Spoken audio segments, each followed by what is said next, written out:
একবার একটি শহরের রেল স্টেশনে একটি ভিখারি থাকত। ওই ভিখারি সেখানে আসা ট্রেনগুলোতে যে সমস্ত যাত্রী বসে থাকত তাদের কাছে থেকে ভিক্ষা চেয়ে নিজের পেট ভরাতো। আর একদিন যখন ওই ভিখারি ভিক্ষা চাইতে যায় তখন সুটবুট পরে থাকা একটি ধনী মানুষকে দেখতে পায়। আর ওই ভিখারি ভাবে, নিশ্চয়ই এই মানুষটি অনেক বেশি ধনী, আর আমি যদি এর কাছে থেকে ভিক্ষা চাই তাহলে আমাকে নিশ্চয়ই অনেক বেশি টাকা ভিক্ষা দেবে। এরপরে ভিখারি ওই ধনী মানুষটার কাছে গিয়ে ভিক্ষা চাওয়া শুরু করে। আর ভিখারিকে দেখে ওই ধনী মানুষটি বলে, তুমি কি সবসময় মানুষের কাছে থেকে কেবল চাও? কখনো কি তুমি কাউকে কিছু দিয়েছ? এটা শুনে ভিখারি অবাক হয়ে বলে, সাহেব, আমি তো হলাম একটি ভিখারি। আমি মানুষের কাছে থেকে ভিক্ষা করে নিজের জীবন চালাই। আমার এতটা ক্ষমতা কোথায় যে আমি কাউকে কিছু দিতে পারবো? এরপরে ওই ধনী লোকটি বলে, যেহেতু তুমি কাউকে কোনো কিছু দিতে পারবে না, তাহলে তোমারও কারোর কাছে থেকে কোনো কিছু চাওয়ার অধিকার নেই। আমি হলাম একটি বিজনেসম্যান, আর আমি লেনদেনে বিশ্বাস করি। যদি তোমার কাছে আমাকে দেওয়ার মতো কিছু থাকে তাহলে আমি তার পরিবর্তে তোমাকে কিছু দিতে পারি, আর যদি তুমি আমাকে কিছু দিতে না পারো তাহলে আমিও তোমাকে কোনো কিছুই দিতে পারবো না। এরপরে ওই ধনী লোকটি ট্রেন থেকে নেমে পড়ে এবং সেখান থেকে চলে যায়। এদিকে ভিখারি বসে বসে ওই বিজনেসম্যানের বলা কথাটি ভাবতে থাকে।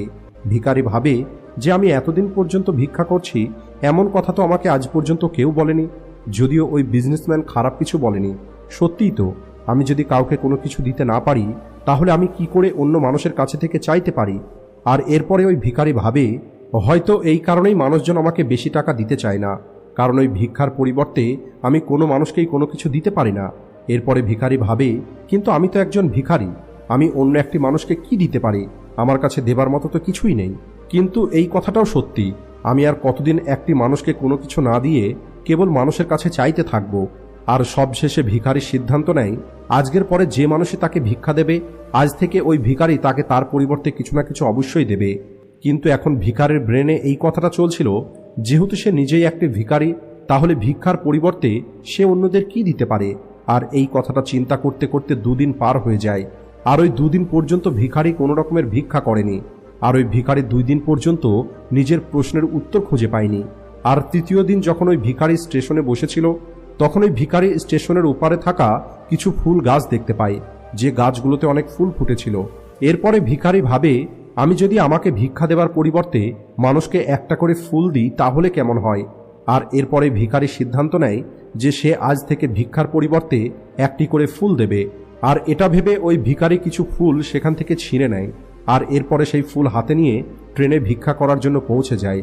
আর যখনই ওই ভিখারিকে কেউ ভিক্ষা দিত, ওই ভিখারি সামনের মানুষটিকে একটি ফুল দিত, আর ওই ফুলটা মানুষ খুশি হয়ে নিজের কাছে রেখে দিত। এখন ভিখারি প্রতিদিন ফুল ছিঁড়ে নিয়ে আসতো, আর যাদের কাছে থেকে ভিক্ষা নিত তাদেরকে একটা করে ফুল দিয়ে দিত। আর কিছুদিনের মধ্যেই ওই ভিখারি এটা দেখতে পায় যে এখন তাকে অনেক বেশি মানুষ ভিক্ষা দেওয়া শুরু করেছে। যতক্ষণ পর্যন্ত তার কাছে ফুল থাকতো ততক্ষণ পর্যন্ত মানুষ তাকে বেশি বেশি ভিক্ষা দিত, কিন্তু যখনই ফুল শেষ হয়ে যেত তখন তাকে আর কেউ ভিক্ষা দিত না। আর এভাবেই প্রতিদিন চলতে থাকে।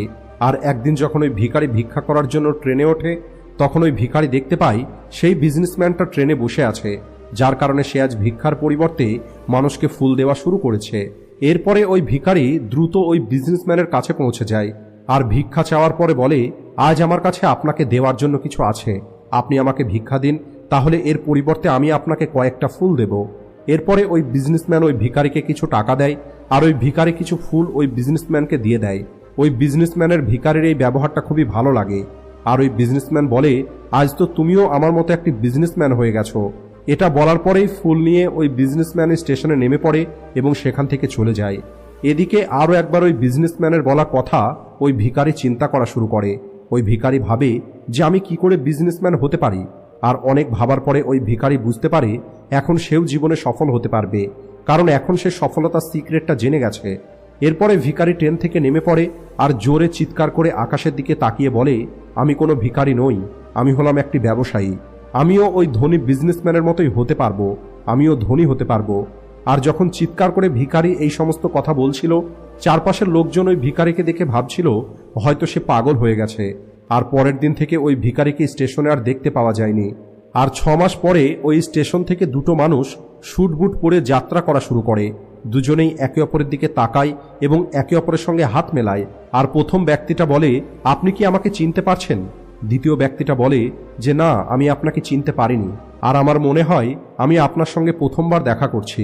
তখন ওই প্রথম মানুষটি বলে যে না, মনে করে দেখার চেষ্টা করুন, আমরা প্রথমবার নয় বরং তৃতীয়বার দেখা করছি। এরপরে দ্বিতীয় ব্যক্তিটি বলে, কিন্তু আমার মনে পড়ছে না যে আমরা এর আগে দুবার কখন দেখা করেছিলাম।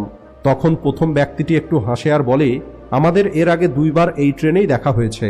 আমি হলাম সেই ভিখারি যাকে আপনি প্রথম সাক্ষাতে বলেছিলেন যে আমাকে জীবনে কি করতে হবে, আর দ্বিতীয়বার যখন দেখা হয়েছিল তখন আপনি আমাকে বলেছিলেন যে আমি আসলে কে।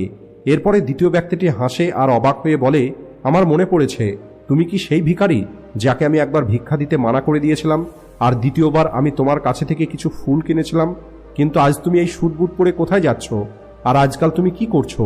তখন ওই প্রথম ব্যক্তিটি বলে, হ্যাঁ আমি হলাম সেই ভিখারি, কিন্তু আজ আমি ফুলের অনেক বড় একটি ব্যবসায়ী, আর ব্যবসার কারণেই আমি অন্য শহরে যাচ্ছি।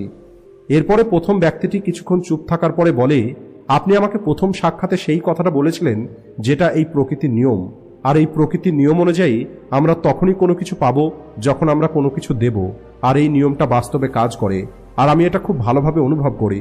কিন্তু তারপরেও আমি সবসময় নিজেকে ভিখারি মনে করতাম, আর এর বাইরে আমি কখনোই কোনো কিছু চিন্তা করিনি। আর দ্বিতীয়বার যখন আপনার সঙ্গে আমার দেখা হয়, তখন আপনি যখন আমাকে বলেছিলেন আমি একটি বিজনেসম্যান হয়ে গেছি, তখন আমি এটা বুঝে নিয়েছিলাম যে মানুষ আমাকে এত বেশি ভিক্ষা কেন দিচ্ছে। কারণ তারা আমাকে ভিক্ষা দিচ্ছিল না, বরং তারা ওই ফুলের মূল্য দিচ্ছিল। প্রতিটা মানুষ আমার ফুল কিনে নিচ্ছিল, কারণ এর থেকে সস্তায় অন্য কোথাও ফুল পাবে না। আমি মানুষের চোখে একটি ছোট ব্যবসাদার ছিলাম, কিন্তু নিজের চোখে আমি একটি ভিখারিই ছিলাম। আর আপনার বলার পরে আমি বুঝতে পারি যে আমি একটি ছোট ব্যবসায়ী। আর এরপরে আমি ট্রেনে মানুষকে ফুল দেওয়ার কারণে যে টাকা রোজগার করেছিলাম, সেই টাকা দিয়ে আমি অনেক ফুল কিনে নিই আর ফুলের ব্যবসা করা শুরু করে দিই।